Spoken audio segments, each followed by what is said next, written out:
Good afternoon, everybody, and thank you for being here. And for those of you in the media out and about, thank you for masking up.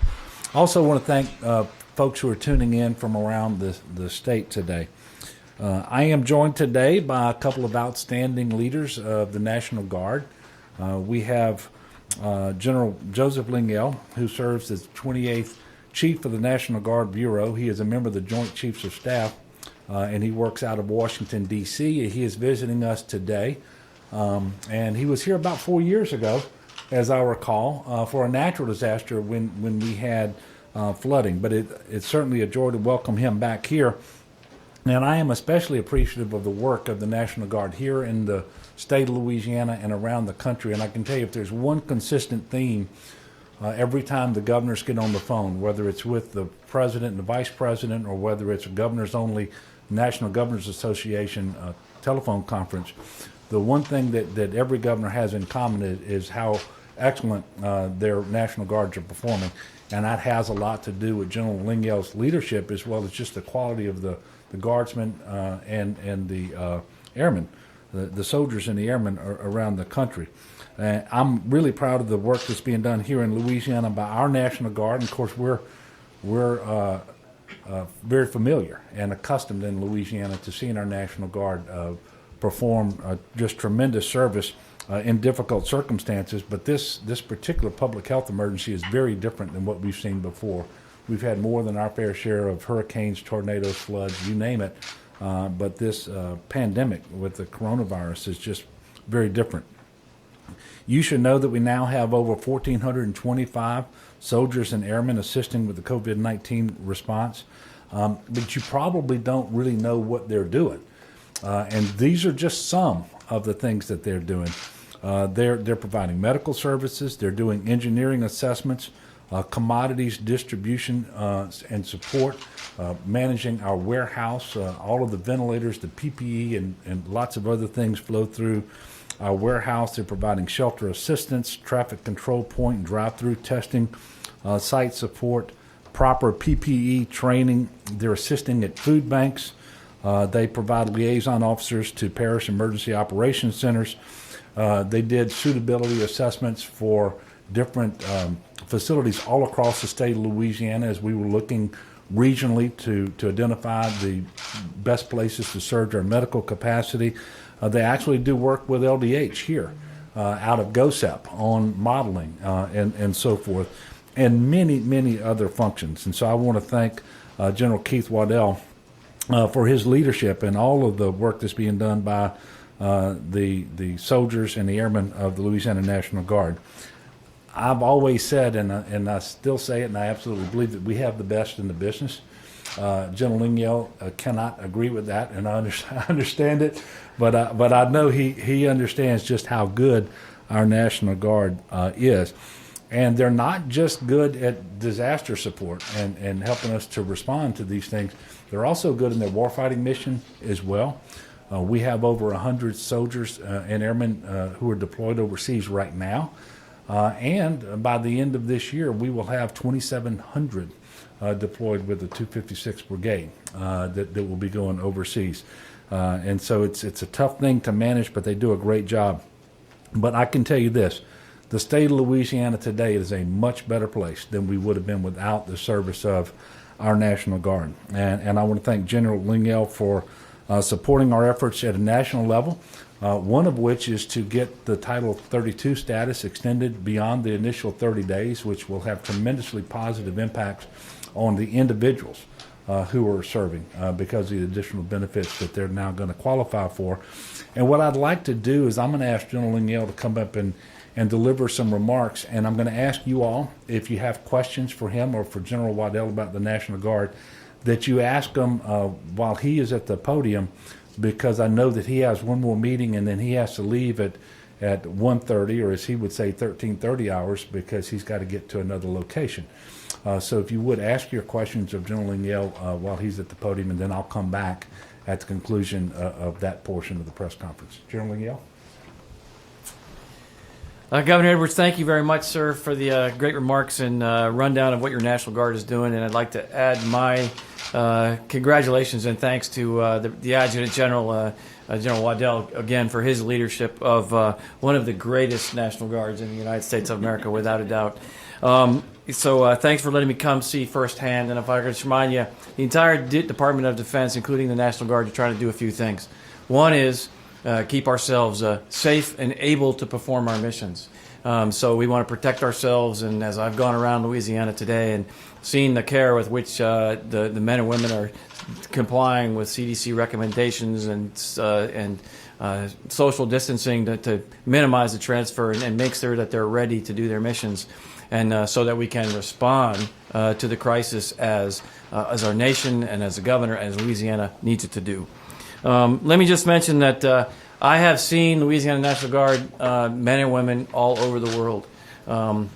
Most recently on my trip Thanksgiving, I visited many of them in combat zones in the Middle East. I've seen them in the Pacific. They are world-class soldiers and world-class airmen.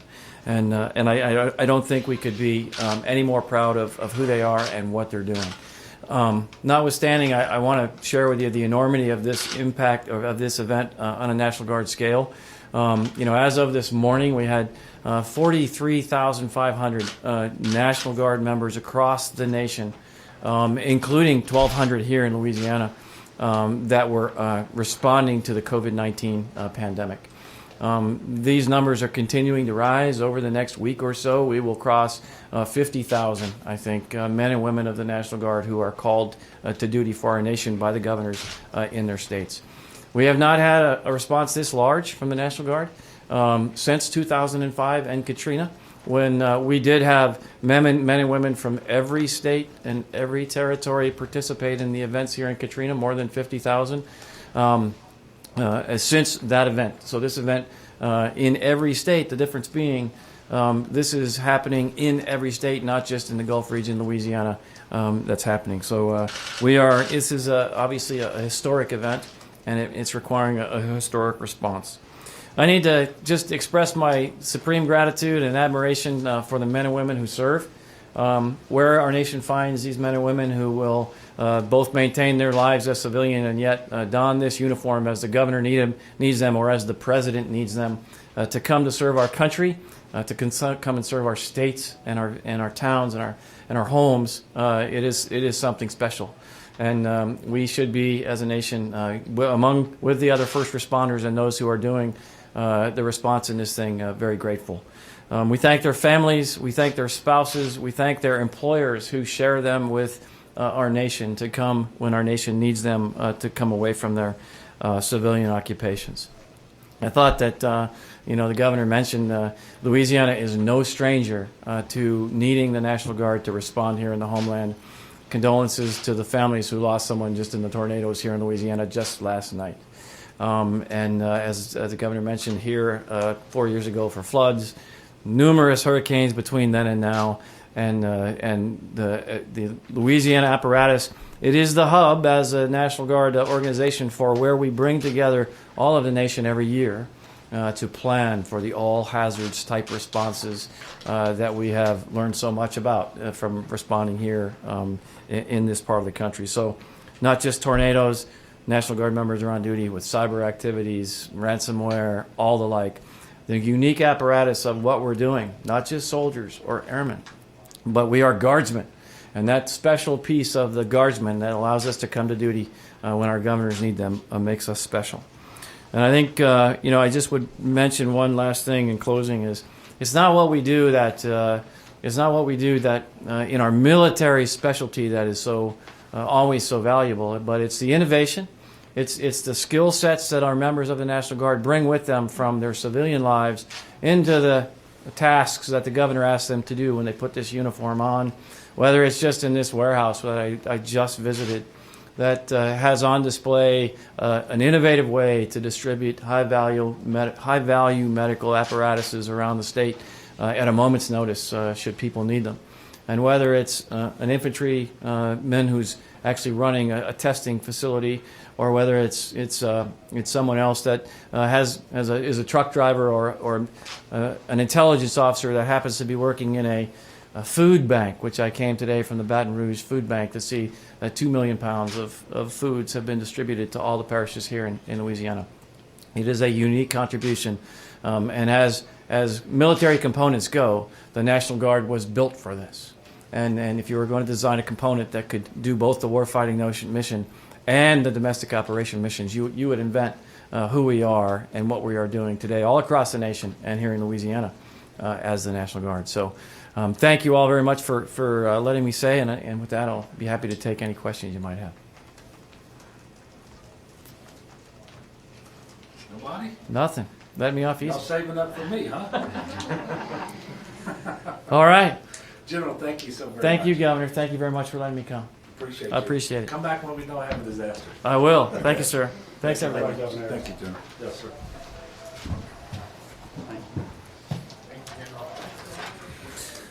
Before I get to today's COVID-19 numbers, and the General mentioned this, we did have 2 deaths yesterday and overnight that we believe were related to the severe weather. One of the deaths was in Rapides Parish, likely the result of a tornado. The second was in DeSoto Parish, a victim of flash flooding, and individual drowned.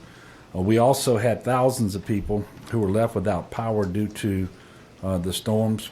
Numerous structures were damaged, some very severely, especially the LSU Ag facility there in Alexandria, which the main building appeared to be destroyed. There was some damage as well at the mega shelter in Alexandria, which we used as a mass evacuation shelter, for example, in a hurricane. It was not damaged significantly, but we are going to have to do some work there ahead of hurricane season to make sure that it is fully operational. Of note, the severe weather actually continues today in southeast Louisiana as the storms push their way across the central Gulf Coast. So obviously our hearts go out to the families who were affected by the severe weather, especially those who lost a loved one. I know that people have a lot on their minds already with the COVID-19 pandemic that we're all going through. But I do continue to encourage all Louisianans to pay attention to the weather today and going forward. Watch your forecasts. Pay attention to the notices and to the advisories. Make sure that you've got your cell phone where you can monitor it for warnings when there is an enhanced risk of severe weather. And we've had a lot of inquiries about what we're doing to try to make sure that as we plan for the hurricane season that starts on July 1st, that we make sure that we're intentional and deliberate about how we approach this hurricane season because of the posture we're in, which is very different because of COVID-19. And we are going to have exercises here at GOSEP working with all of the offices of emergency preparedness and all of our state agencies with the various emergency support functions in an exercise that will be facilitated by the National Weather Service and so forth. And we fully plan to flesh that out, and we'll do so in coordination with FEMA as well. So I just ask everyone to continue to be mindful of the fact that the severe weather seems to be happening more frequently and with more severity. So please pay attention and get a game plan. Go to getagameplan.org. So that you can prepare yourself and your family. It is more important than ever that you prepare yourself and your family. You can go to getagameplan.org. It'll tell you how to do that. So shifting back now to today's COVID update. We are reporting 481 new cases today for a total of 25,739. We're also reporting 67 new deaths, very sadly, which brings the statewide total to 1,540. Joe Lingiel spoke a moment ago about Hurricane Katrina. It's my understanding that the confirmed death count now from this coronavirus pandemic exceeds the death count that was attributable to Hurricane Katrina, just for a little historical context there. We are reporting that there are 1,727 COVID positive patients in our hospitals. That is a decrease of 20 from yesterday. Ventilator usage by COVID patients is 274. That's a decrease of 13. So it appears that cases have flattened and hospitalizations and vent usage have decreased, and that's been pretty steady over the last several days. I do have some questions from the public before I get to your questions. Mike from Jennings asked if I see the senior class of 2021 participating in fall sports at the start of the 2021 school season. Look, I've said it before, I'm a huge sports enthusiast. It's hard for me to envision a fall without football. And if for no other reasons than just being aspirational, it is my hope that we can do that. But I don't really have the ability right now in April to see that far forward and know what the circumstances are going to be. But rest assured, the Louisiana High School Athletic Association, with all of its member principals, will be making the best decisions they can about whether it's safe to resume athletics, and if so, under what conditions. And what I can say with some confidence is that in the event that we have fall athletics, whether it's high school or college or otherwise, it's not going to look exactly the same as it did last fall, because we fully expect that there will continue to be some social distancing requirements and protective measures that we will ask individuals to exercise for their benefit and the benefit of others as well.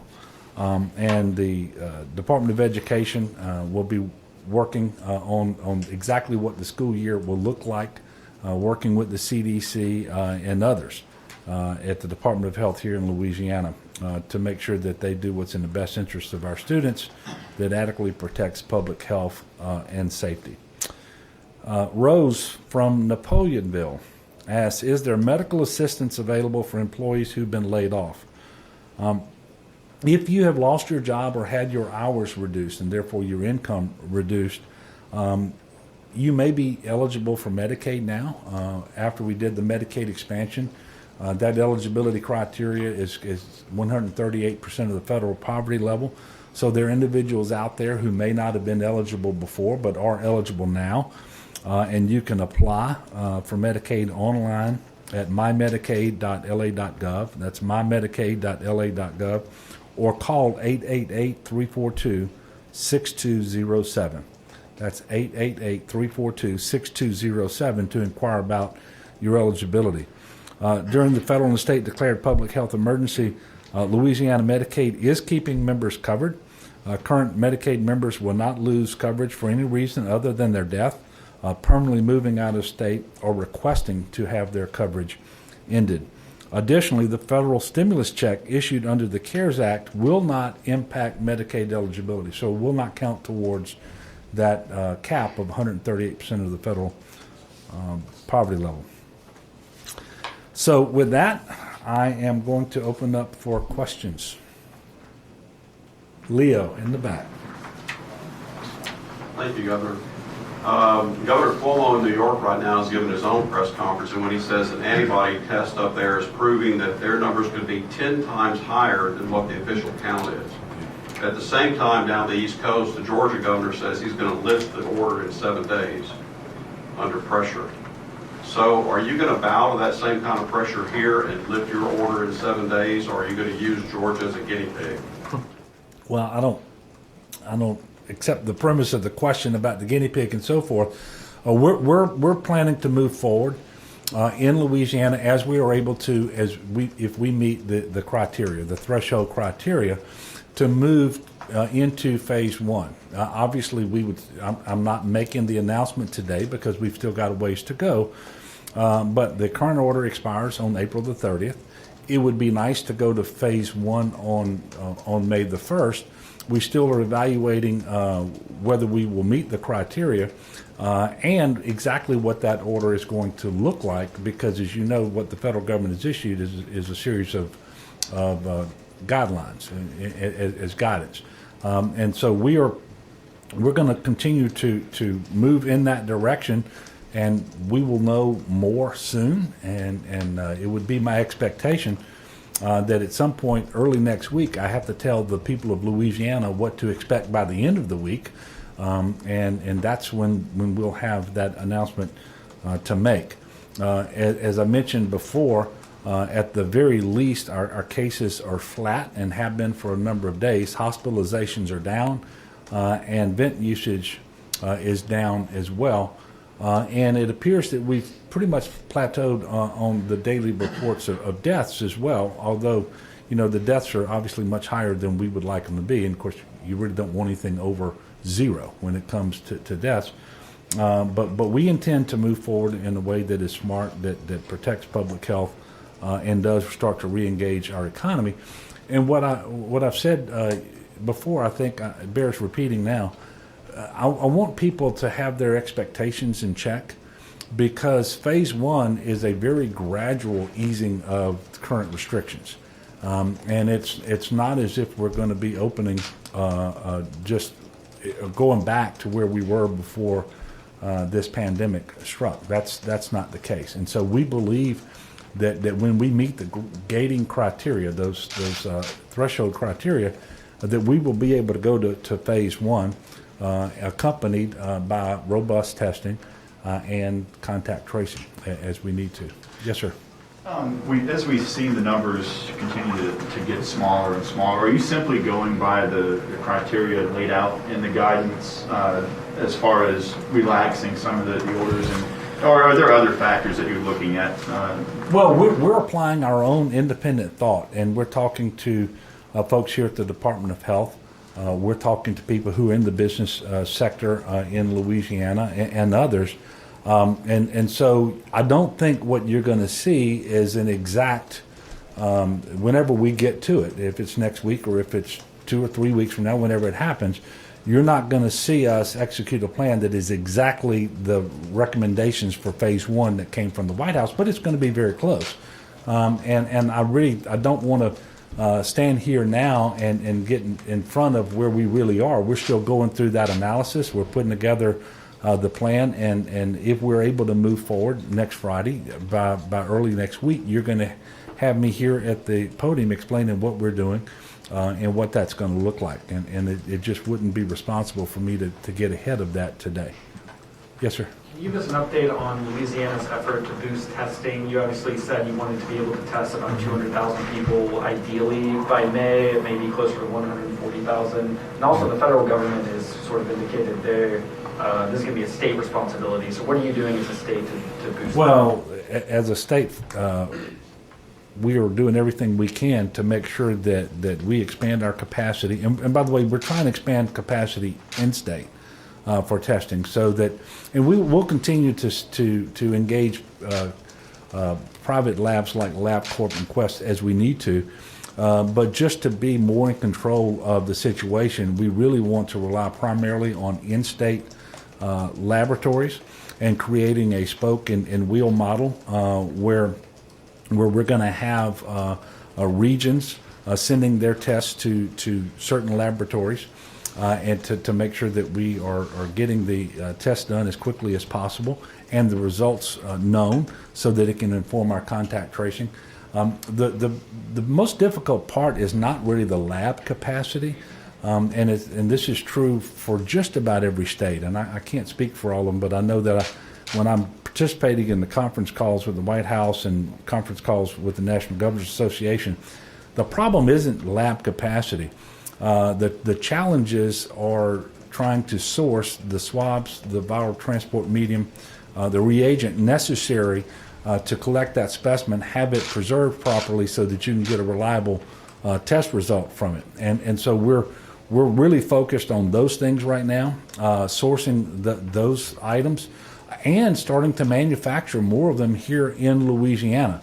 And we're going to have a much more detailed explanation from you what that looks like. But I can tell you we have, for example, some higher education 3D printers that are making the swabs that we need. Again, not in the number that we need them, but this is certainly helping. We've got viral transport medium being manufactured here in the state now, and so forth. And so we're We are working very hard with FEMA because FEMA is the agency that we've been instructed by the federal government to work through to try to source more of these materials that will help us with testing. And we feel like we're going to get to the level of testing that we need. So our goal is to be able to do 200,000 tests per month. The requirement is somewhere between 140 to 150, but we would like to get over that just to make sure that we have a clear picture of what's going on in the state of Louisiana. And how close are we to that 140 to 150 minimum? Well, if you just look at, I think we've been in this fight for 6 weeks. I think we've done 142,000. So we just need a slight boost more than we've been able to do over 6 weeks and get it into a month. And we've got more testing coming online every day. So this is achievable. And this also is under the heading of trying to manage expectations. There's a limit to how many phases of the reopening of our economy we can do if at some point the testing capacity stalls. But we feel very comfortable about phase one. I mean, that's where we are right now. And then every time that we try to meet the gating criteria to go to the next phase, whether it's phase 2 or phase 3, then you don't just have to meet those criteria. You also have to look at your ability at that point in time to do the testing and the contact tracing. But we're not going to get ahead of ourselves. We're talking about phase 1, and we will be able to meet the criteria for that. Yes, ma'am.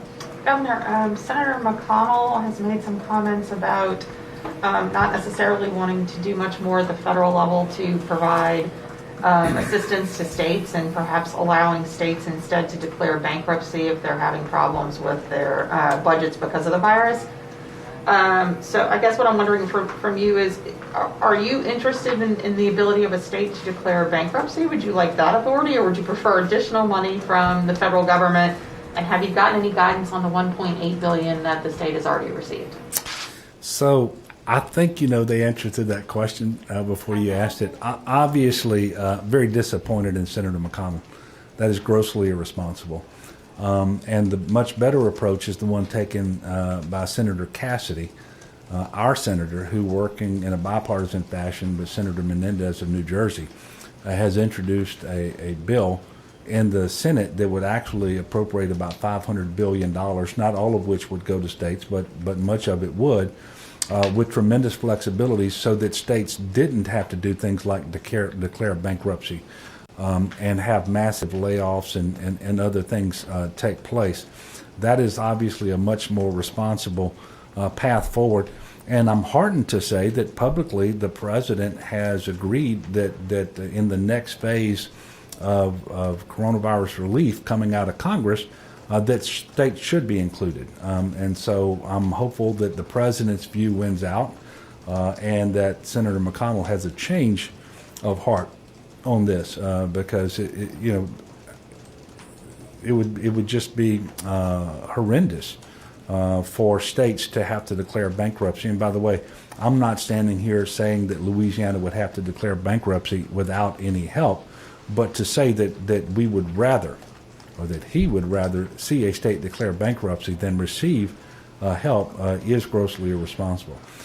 Secondly, the guidance from the Treasury's office came today on the $1.8 billion, which is the state's share of the CARES Act, and it's for expenditures only. It cannot make up for lost revenue, but it does have significant flexibility on the expenditure front, and that's something that we were looking for. There's still some questions, and it is our intention to honor the spirit of it and what we've been asked to do by, I think, every single member of our congressional delegation, and that is find an allocation formula whereby 45% of the money will be allocated to local government, 55% will be retained, 55% I should say, retained by the state. That's easier said than done, and when the money goes to the local government, they will be under the same obligations as we are to only spend the money on approved expenditures that have been incurred in relation to COVID-19 and not to make up for lost revenue. Some states have said that if the rules are not flexible enough and that they will end up having just to return the money because there's not enough flexibility. Is that something you see for Louisiana? We will do everything we can to bring that money to bear to address the problems related to COVID-19. I have had no conversation with Commissioner Darden about returning any part of that money. And you know, it could be, and first of all, it would be premature to say that because it remains possible that in subsequent acts of Congress, they can retroactively increase the flexibility as it relates to the $1.8 billion. And I can tell you that continues to be a major focus of the National Governors Association. Maryland Governor Larry Hogan is the chair. And every time we talk, which is at least once a week, we're making the case to Congress, to the President, to the Vice President about the need for more flexibility. And so we will keep making that case. In the meantime, we're going to take the guidance as it is and have the very best plan for the state of Louisiana. Yes, sir. So yesterday you encouraged the people of Louisiana to start wearing masks when they go out. We all in here are masking up like you asked yesterday. Also yesterday it came out that Harris County, which is Houston, is going to fine people for not wearing masks. You either get fined or you spend some time in jail. Your thoughts on that? And with so many more, what seems to be so many more people out and about now in the last week, could we head in that direction, or is it just too early to say because of how this is spread? I think you're going to see some more on this next week as it relates to what happens after April the 30th. I will tell you, it is not my inclination at present to start arresting or fining individual members of the public for not wearing a mask, although I'm absolutely encouraging everyone to do that. Like I said yesterday, you know, it's like opening a door for somebody. It's being polite, it's being considerate, because when you wear a mask, you're protecting someone else, and when they wear a mask, they're protecting you, and that's what we should do. But you are likely to see requirements that if you want to run a business and have folks come in from the public in order to purchase goods or services from you, then your workers ought to be in a mask. And so that is more likely to be in the order as a requirement than the public. But you know, we need people to exercise common sense and to understand that we're not asking people to wear N95 masks. We're asking them to wear a suitable face covering. There are all sorts of ways to do these. You can do them at home, and we're going to be providing a lot of information about this. And we're going to be distributing significant numbers of masks through parish OEPs that will be available for distribution as well. But the masks are a central component of making sure that we slow the spread. And so we are going to be, on the one hand, in certain circumstances, directing their usage, and the other is to be highly encouraging them. But I don't see us getting to a point where we're on the streets arresting people who don't have a mask on. Last question. And by the way, I think the way the people of the United States and Louisiana are seeing this whole issue around COVID-19, if you want to successfully reopen your business, you need to be protecting people from COVID-19. And they're going to expect to see that the cashier is wearing a mask. If we get back to where you have dining on premises, that the waiters and the waitresses are wearing a mask. The people who are stocking shelves are wearing a mask. Otherwise, you're going to run the risk that people are not going to come in your store. And so this is something that we think the business community is going to largely take care of on its own, because they're going to want people to be comfortable coming back into their stores. Now, So, last question. yes, sir. Governor, you said yesterday on the call with your economic task force or commission that you guys are going to be deviating from the White House plan in some respect, the White House guidance in some respects. Can you talk about why that is? We obviously have a higher death rate here, and it may be riskier, and also, like, what exactly you're deviating from the guidance on. Well, obviously, there'll be more information that on next week if we get to the point where we're ready to go to phase one, and I'm making that announcement. But we've already made announcements that are different from the White House. So in the White House guidance really looked at taking non-emergency medical and surgical procedures and reopening those as part of phase one. Well, we issued the order already through LDH to do that. And one of the reasons we do in that is because we are less healthy than people elsewhere.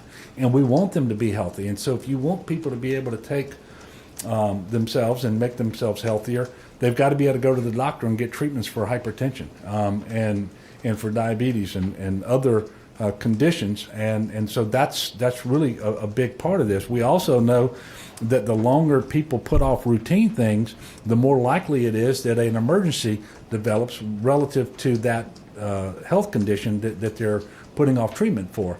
And so in consultation with hospitals and with various medical professionals across the spectrum, the LDH came to me and said, look, we think this makes sense and to go early, so we did that. That deviates, as I mentioned, from those guidelines. And I think you're going to see some other deviations because, quite frankly, there are some things that we're just not comfortable with, that they ought to be part of phase one, that they would be much more in line with phase two, for example. So there'll be more information on that on Monday, and if I try to get more specific than I just did, then I'm kind of getting ahead of where we are because we're still going through this analysis. There's nothing easy about what we're doing. It really hasn't been done before. We're working in concert with our partners at the CDC and talking to healthcare professionals across the spectrum here in Louisiana. And look, we're going to do everything we can to be smart about this and to get it right. I'm pretty sure we'll make a few mistakes, but because we're going to be testing and monitoring, we'll pick up on mistakes pretty quickly and working with the business community and other stakeholders. We just believe that we're going to be in pretty good position to move forward. And I would tell you that what we're doing isn't necessarily inconsistent with what the president put out, because what he put out was it was guidance, it was guidelines. He wasn't, and he was very clear about this, he wasn't making decisions for governors. He said governors will be the ones who are in control of what they do and when they do it. Here's some guidelines as to what we would like you to consider. And I said the day they came out that they were very reasonable. They were very consistent with the discussions we had already been having here at GOSEP, and so I think they're very helpful. And they're things you're going to see a whole lot more things that are in conformity with the guidelines than things that are not. So with that, I want to thank you all again for being here today. And I want to encourage the people of Louisiana to be encouraged and to know that we are going to get through this. And we're going to do so by being good neighbors to one another. It remains essential that we follow the stay-at-home order. It is in effect at least until April the 30th. I'm asking you to make sure you minimize social contact, stay home. If you are sick, continue to wash your hands frequently with soap and water. Use hand sanitizer when you can't. Control your cough. When you do go out, keep your distance from other people, at least 6 feet, and wear your mask. Do all of these things that we've been talking about. Let's continue to make sure that we're heading in the right direction so that we can get to phase one and start gradually reopening our economy, getting people back to work, getting businesses back open. And I just encourage you to be focused on this and be determined. Let's all do our part. There is a role for everyone to play, and it is extremely important that everybody play that role. And that's what I'm encouraging you to do. And I want to thank all the people out there who have been doing so well. It is not lost on me. And every night when I say my prayers and I'm thanking God for our blessings, one of those is that we are not anywhere close to that trajectory we were on a month ago with case growth that was actually leading the world. We are in a much, much better place because of the people of Louisiana. And if we will just continue to behave in this fashion, it's going to get better as we move forward, and we will get through this in better shape than we otherwise will. And the most important thing is that we minimize the number of people who are dying. And if we minimize the spread of the disease, we will minimize the deaths that we see.